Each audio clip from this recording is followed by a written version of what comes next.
ഒരുക്കങ്ങളെല്ലാം പൂർത്തീകരിച്ചുകൊണ്ടിരിക്കുന്നു. 2000 വിദ്യാർത്ഥികളാണ് മുഖാമുഖം പരിപാടിയിൽ പങ്കെടുക്കുന്നത്.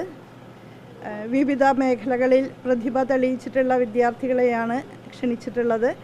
ഓരോ സ്ഥാപനത്തിൽ നിന്നും പഠനത്തിലോ പാഠ്യേതര പ്രവർത്തനങ്ങളിലോ, അതായത് കലാ സാംസ്കാരിക മേഖലയിലും കായിക മേഖലയിലുമൊക്കെ മികവ് തെളിയിച്ചിട്ടുള്ള വിദ്യാർത്ഥി പ്രതിഭകളിൽ ഒരാളെ ഒരു സ്ഥാപനത്തിൽ നിന്ന് തിരഞ്ഞെടുത്തയക്കും.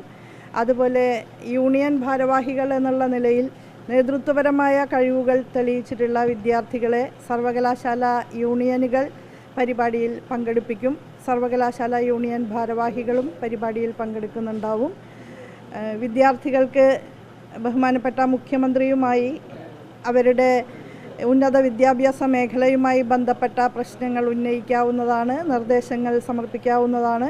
ഇതിനകം തന്നെ ഒരു പേജിൽ കവിയാത്ത വിധത്തിൽ നവകേരള സൃഷ്ടിയുമായി ബന്ധപ്പെട്ട് വിദ്യാർത്ഥികളുടെ ആശയങ്ങൾ നമുക്ക് ലഭ്യമാക്കിയിട്ടുണ്ട്. അതിൽ നിന്ന് തിരഞ്ഞെടുക്കപ്പെട്ട 60 വിദ്യാർത്ഥികളായിരിക്കും മുഖ്യമന്ത്രിയുമായിട്ട് സംവദിക്കുക. ബഹുമാനപ്പെട്ട മുഖ്യമന്ത്രി ആമുഖമായിട്ട് നവകേരള സൃഷ്ടിയിൽ ഉന്നത വിദ്യാഭ്യാസ വകുപ്പ് വഹിക്കേണ്ടുന്ന പങ്കിനെക്കുറിച്ച് സംസാരിക്കും. അതുപോലെ വിദ്യാഭ്യാസ മേഖലയിലെ വിദഗ്ധരായ ഏതാനും പേർ മുഖ്യമന്ത്രിയോടൊപ്പം വേദിയിലുണ്ടാകും. വിദ്യാർത്ഥികളുടെ നിർദ്ദേശങ്ങളും അവരുടെ സംശയങ്ങളും എല്ലാം ഉന്നയിക്കപ്പെട്ടതിന് ശേഷം ബഹുമാനപ്പെട്ട മുഖ്യമന്ത്രി അതിന് മറുപടി നൽകും. ആ നിലയിലാണ് മുഖാമുഖം പരിപാടി സംഘടിപ്പിക്കപ്പെടുന്നത്. മലബാർ ക്രിസ്ത്യൻ കോളേജിലാണ് മുഖാമുഖം പരിപാടിക്ക് വേദി ഒരുക്കിയിട്ടുള്ളത്.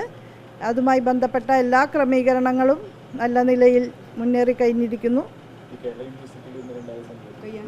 കേരള യൂണിവേഴ്സിറ്റിയിൽ ഇന്നലെ എന്താണ് സംഭവിച്ചത് എന്നുള്ളതിനെക്കുറിച്ച് ഞാൻ മാധ്യമങ്ങളോട് കൃത്യമായിട്ട് സംസാരിച്ചിട്ടുണ്ട്.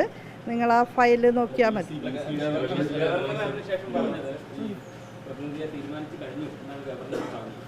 ഗവർണർ എന്തുകൊണ്ട് അത് പറഞ്ഞു എന്നുള്ളത് അദ്ദേഹത്തോടല്ലേ ചോദിക്കേണ്ടത്. അവിടെ എന്താ സംഭവിച്ചത്, സെനറ്റിൽ എന്ത് സംഭവിച്ചു? സെനറ്റ് എന്ന് പറയുന്നത് സർവകലാശാലയുടെ പരമോന്നത ജനാധിപത്യ വേദിയാണ്. അതാണ് ഡിസിഷൻ മേക്കിംഗ് ബോഡിയായിട്ട് വരേണ്ടത്. അതാണ് യഥാർത്ഥത്തിൽ ഒരു ജനാധിപത്യ രാജ്യത്ത് ഉണ്ടാകേണ്ടത്. അതിൽ നിന്ന് വ്യത്യസ്തമായ രീതിയിൽ കാര്യങ്ങൾ സംഭവിക്കുന്നുണ്ടോ എന്നുള്ളത് നമുക്ക് പരിശോധിക്കേണ്ട കാര്യമാണ്. അല്ല, ഞാൻ അറിഞ്ഞിട്ടില്ല ഗവർണർ എന്താണ് അതുമായി ബന്ധപ്പെട്ട് പറഞ്ഞിട്ടുള്ളത് എന്നുള്ളതിനെ സംബന്ധിച്ച് എനിക്കറിയില്ല. അത് ആരാണ് കേരളത്തിൻ്റെ ഉന്നത വിദ്യാഭ്യാസ മേഖലയിൽ പ്രശ്നങ്ങൾ ഉണ്ടാക്കാൻ ശ്രമിക്കുന്നത് എന്നുള്ളത് ഇന്ന് കേരളത്തിലെ ഏത് കൊച്ചുകുട്ടിക്കും തിരിച്ചറിയാവുന്ന അവസ്ഥയുണ്ട്. കേരളത്തിലെ ഉന്നത വിദ്യാഭ്യാസ രംഗം വളരെ ശ്ലാഘനീയമായ നിലയിൽ തന്നെ മുന്നോട്ട് പോയിക്കൊണ്ടിരിക്കുകയാണ്. ഒരു തർക്കവുമില്ല. സർവകലാശാലകളും കോളേജുകളുമൊക്കെ നാക് അക്രഡിറ്റേഷനിലും NIRF റാങ്കിങ്ങിലുമൊക്കെ വലിയ മുന്നേറ്റം തന്നെയാണ് കാഴ്ചവെച്ചുകൊണ്ടിരിക്കുന്നത്.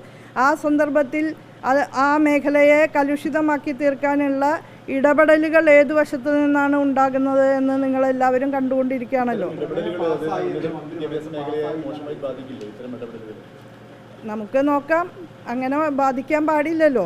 ഇപ്പോൾ ദേശീയ തലത്തിൽ ഉണ്ടായിക്കൊണ്ടിരിക്കുന്ന വളരെ പ്രതിലോമകരമായിട്ടുള്ള ചില അംശങ്ങൾ, വിദ്യാഭ്യാസ മേഖലയെ പ്രതികൂലമായി ബാധിച്ചുകൊണ്ടിരിക്കുന്ന ചില കാര്യങ്ങൾ, അത് കേരളത്തിൻ്റെ ഉന്നത വിദ്യാഭ്യാസ മേഖലയിലും ഉൽപ്പാദിപ്പിക്കാൻ ചില ശ്രമങ്ങൾ നടക്കുന്നുണ്ട്.